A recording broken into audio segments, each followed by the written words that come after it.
ছোটবেলার একটা ইচ্ছে ছিল নান্দিকারের নাটক দেখার।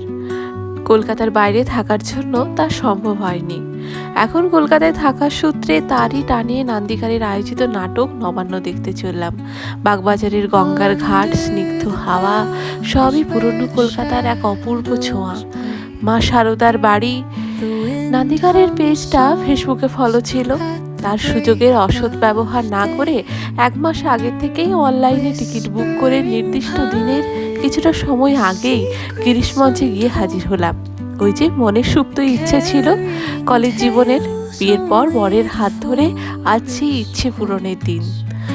সময় কিছুটা আগেই পৌঁছে গিয়েছিলাম বটে, কিন্তু শুরু হওয়ার আগে পর্যন্ত হল ভর্তি মানুষের আগ্রহ, নাটকের প্রতি ভালোবাসা দেখে বেশ আপ্লুত লাগলো। সব শেষে নান্দিকারের কলাকুশলীদের অভিনয় দেখে বিস্মিত, মুগ্ধ আর ঋদ্ধ হলাম। মনে হচ্ছিল বেশ তো চলছে, শেষ যেন না হয়। সব শেষে দর্শকরা হাততালি আর প্রশংসায় কলাকুশলীদের সম্মানিত করতে লাগলেন। জীবনে প্রথম এত বড় মঞ্চ থেকে নাটক দেখার স্বাদ পূরণ ঘটল।